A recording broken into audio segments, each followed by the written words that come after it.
there, welcome to my channel. My name is Linda. I've got a lot of fun DIYs for you today. I also have a sweet friend who's joining me, and of course I will explain that to you in just a little bit. So what are we waiting for? Let's get started. Today we'll be working on Rustic Farmhouse home decor using mostly Dollar Tree supplies, so let's get started with project number 1. For this project, I'm going to use these wood planks from Dollar Tree, and then I've got just a couple of wood pieces here. You could use like a couple pieces from the Tumbling Tower block game or something like that. And then I will have a free PDF for you. Link will be in my description box to my blog. What I wanted to do with this project is just take that PDF and then print it on to some cardstock. So here's what it looks like once I've printed it out. And I chose a cardstock that kind of looked a little bit vintage, a little bit kind of brownish, yellowish type. Not so much yellow, but you know what I mean. And then I'm going to layer it onto a darker brown cardstock for our project. I'm going to use Dixie Belle chalk paint in the color drop cloth here. So I've got my pieces ready. Now what I've done is pre-cut my pieces. I took the brown cardstock. Here's what they look like all cut out. I've cut a piece for front and back, and I trimmed it about 1/8 of an inch short all the way around so you can see that wood perimeter. And in the main quote cardstock, I cut that about 1/8 of an inch short all the way around from the brown cardstock. So I hope that's understandable. You can probably see it better than I'm explaining it. So got that set aside. We're going to start painting our pieces here. I thought this project, it's a lot simpler than I normally do, but I just think it would look really cute in any kind of vignette or on, you know, a tiered tray, something like that. I just like how it turned out, really easy. You could use, you know, create your own, use any kind of words you want, but again, just wanted it to look like vintage flashcards. Once that's painted, I'm going to use Distress Oxide ink in the color Vintage Photo and this makeup brush you can get at Dollar Tree. Really easy for shading around with this makeup brush. You just run the makeup brush in the ink, and then I'm going to shade around the edges. And as you can see here, I'm holding my brush just half onto the cardstock and half onto the paper down below it, so that I just make sure I get right around those edges. And you can go 2 or 3 times around it to get a little darkness as you want, and just kind of leaving that center open and light with no ink, so it kind of really makes the wording of this flashcard kind of pop out. So we'll continue on with the other one. I do go a couple of layers around, making it lighter and darker in spots. It's really easy to shade with this makeup brush. I love doing this. And here's what this one looks like. Again, you can see the lighter area not shaded in the center. And then I like to sew around all my paper pieces. Those of you might be new to my channel, checking me out for the first time. I just sew on it like it's regular fabric. I use a size 10 or 11 needle. If you're a sewer, you might want to try a size 9 needle if the 10 or 11 leaves too large a holes. And all cotton or all polyester thread works fine. And I've got it on my longest stitch length, which is a 4, because it's just a El Cheapy Brothers sewing machine. And this is what it looks like when I'm done.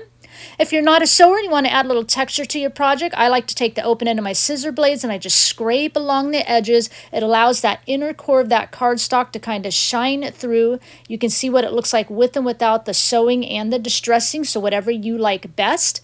I'll be using Beacon Fabri-Tac glue throughout all my projects today. I'm going to go ahead and glue our front card to our brown cardstock. Perfect. Now on the front, I didn't sew the brown cardstock because there's such a thin layer, but on the back, I sewed around the brown cardstock. Get that brown, back piece on both of our wood pieces here, and then we'll go ahead and glue the 2-piece ensemble on the front. Just about done with this project. I'm going to add a little bit more distressing. I'm going to do it around the wood area that's, you know, around the cardstock and stuff there and along the sides. Just that little bit of exposed wood so that it kind of has the vintageness all the way around. That way it's just not, you know, just plain paint. It kind of goes in with the distressing we're already doing. And I'll go ahead and distress my little blocks too here just to give it that overall vintage feel. And if you don't want to ink anything, you don't have to. And then once I get that done, we're going to go ahead in here and glue, using the Fabri-Tac glue, glue our little block to the back side at the bottom of our little quote-unquote, you know, flashcard. Just making sure I'm even on both sides. A little compulsive that way. And then once we get those on, they'll stand right up. and that makes this project complete.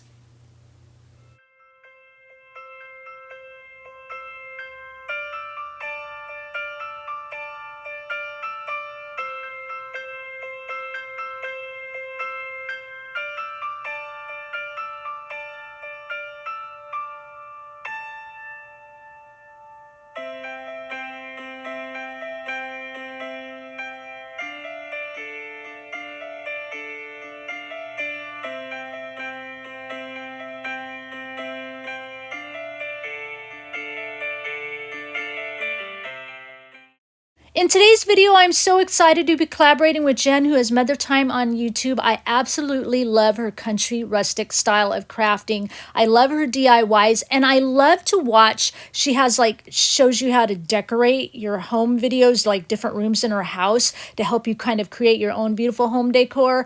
I will include her channel and video link for you in the description box. If you're not currently following her channel, I know you're going to love her DIYs and personality as much as I do. So make sure you check out her inspiration for today. You're kind of currently getting a sneak peek at that right now. When you stop over, tell her I said hello, let her know I sent you. And with that said, let's move on to project number 2. For this project, I'm going to be using this wood tag with beads from Dollar Tree. And I'm also going to be using 3 of these chunky wood slats, or 12-inch long chunky wood slats. 2 of them we're going to leave long, and 1 we're going to cut just directly in half. And of course, by magic, I have those pieces ready right here. Here they are, cut in half, nice and easy. So we're going to just make a little mini ladder. So I'm just going to kind of place these into position where I want them, like this. And I actually placed the top and bottom rung about 3 inches down from each edge. We're going to be using, any type of wood glue that you like. And I'm just going to start wood gluing our rung to our ladder. I've marked where I want it to be. So the top will be, you can see kind of the left side, that pencil line there, be 3 inches down from the top. And the bottom will, of course, be 3 inches up from the bottom.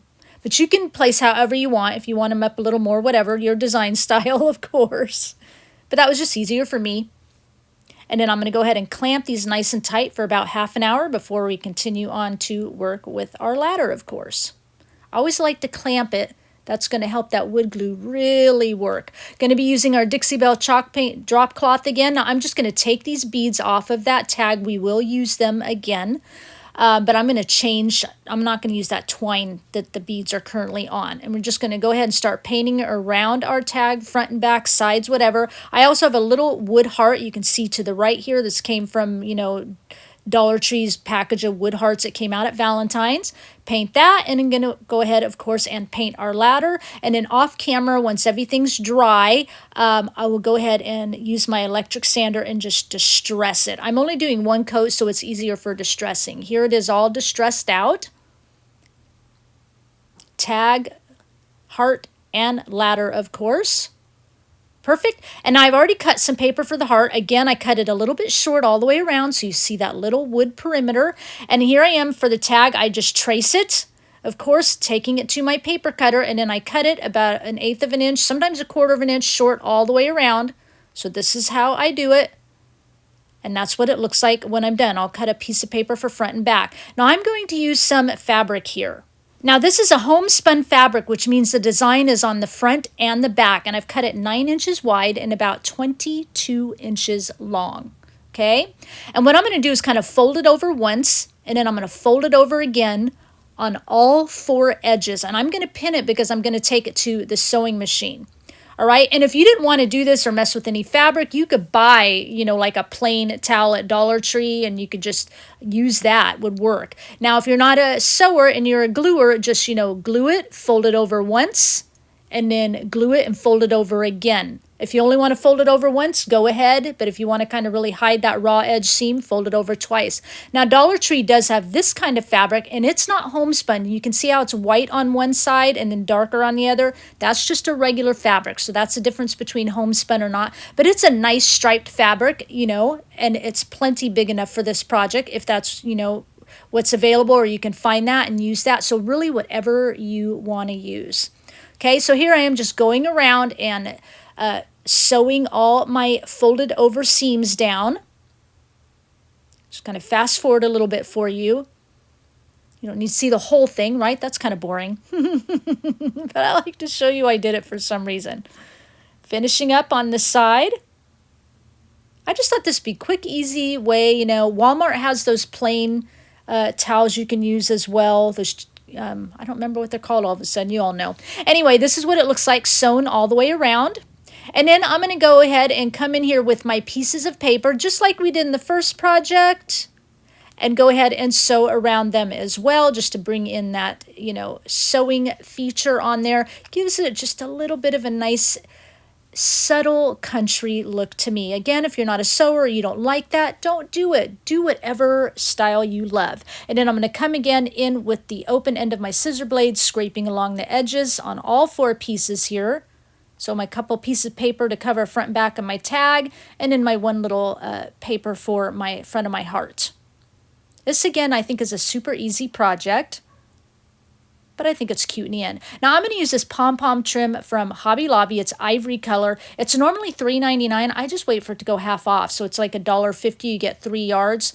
And all I'm going to do here is cut a piece long enough to fit each short end of our little towel here, and just use my Fabri-Tac glue to glue this onto each end. You don't have to add any trim, or you can add like a tassel trim if you want, or just regular ribbon, whatever you want, or don't add anything. But I just thought the pom-pom trim would just, you know, give it a little something, something more. Just, you know, elevate it, the style up just a little bit. And it's so super easy just to glue that on. And here's what it looks like.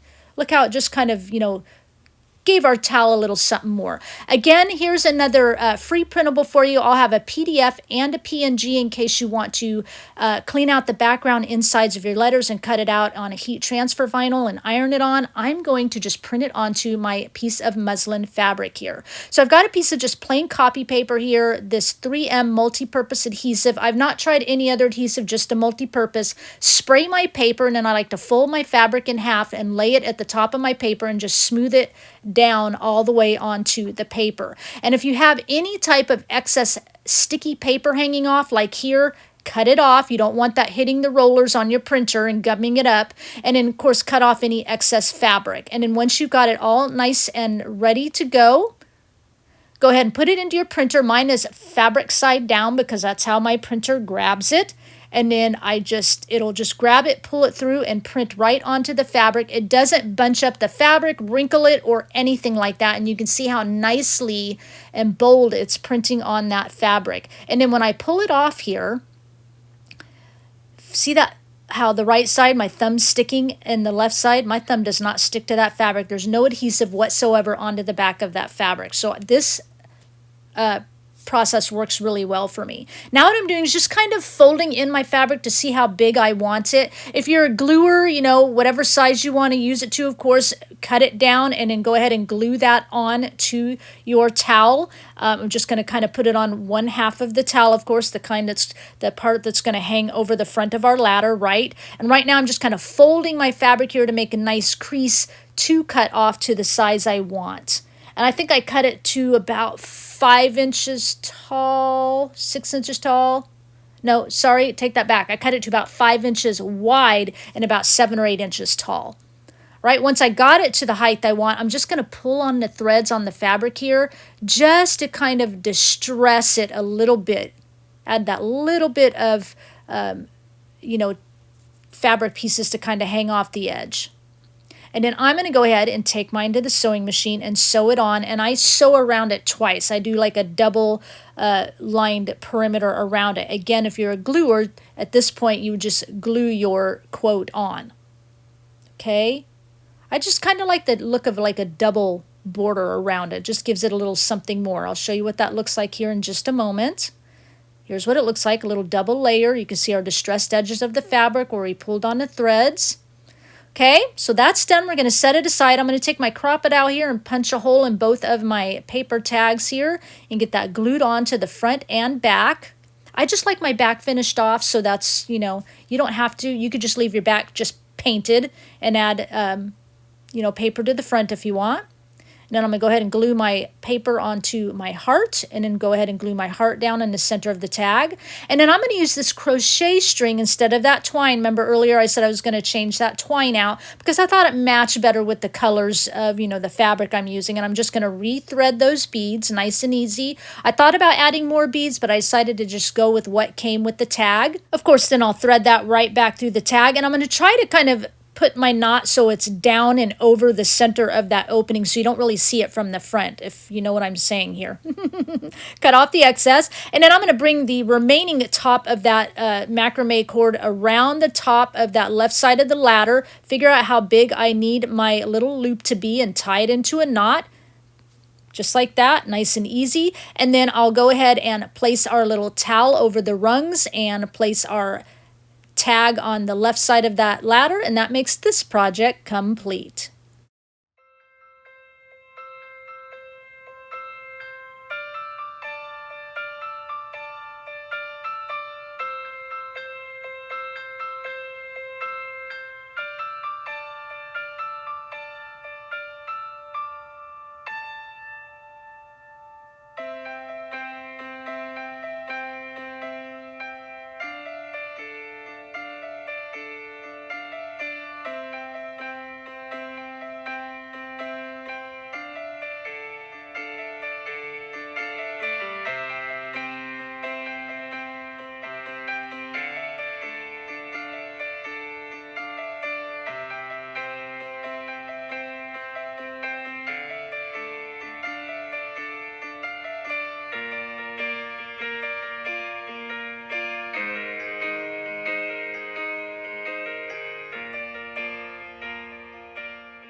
Let's move on to project number 3. For this project, I'm going to use 2 of these wood plank boards from Dollar Tree. Now, what I'm going to do is cut both of these boards directly in half, vertical. So I have 4 pieces of wood. I want them to be like tiles when we're done. You could leave them whole if you want and just have that nice square center. So here they are, already cut in half. Again, if you don't have, way to cut the plank boards, then just leave them whole. And then I also cut some wood trim here so that I could trim it. Here's what it would look like whole with wood trim around. It would look perfectly wonderful. I just had this idea of like wood tiles like in my mind. And if you don't have any wood trim, you could use paint sticks to, in a miter box and saw to cut your trim around it so you can frame it. If you don't want to frame it, don't frame it. Now I have made, again, another free printable. It's a PDF and a PNG, so you're going to have to, if you want to cut it out in vinyl like I did, you're going to have to clean out the back and insides of the letters. And as you can see, I cut mine so that it's going to be 4 separate pieces, okay, because I have 4 wood tiles. If you're only going to keep your wood tiles in 2 long pieces, then I have made it here so it's one big quote so that you can put it in the center for you. So you're going to have 2 different styles of this PDF and PNG, okay? Tried to make that, so you've got some options. All right, so first thing, here's what I did to make it kind of look like tiles is I took it outside with my electric sander, and on the inside of each wood piece, here and here, I sanded it. I rounded those edges down, and you're going to be able to see that better when we go to kind of stain it, okay? So we'll see that better in a minute. I'm going to use wood glue here again, and I'm going to wood glue my 4 pieces together. By rounding off those inner edges of each of our wood pieces, it kind of gave the wood tiles a little bit more of a distinct look, because otherwise we just cut it into 4 pieces and it doesn't really do anything for the design quality of it. So, and I really wished I had just like 4 tiles you could pick up at Habitat for Humanity, and then you could have trimmed it in some wood trim. That's what I wanted to do. Didn't have time to go there, so this was my next best solution. So once I get those 4 wood tiles together, now I'm coming around and wood gluing my trim around the edges here. Again, you don't have to add trim, or you could use like paint sticks for your trim if you want, because that would be easier to cut. But I do like how this turns out, and once we add the staining on it, how much better you can kind of see how they sort of pretend in your brain look like wood tiles or porcelain tiles, whatever you want to call it. I tried. It was my brain vision. Hopefully, you see it too. Once I get everything together, I'm going to come in horizontally and vertically and add some clamps here. So I make sure that all sides are clamped together. Kind of put the vertical ones down first and then come over the top and do the horizontal ones.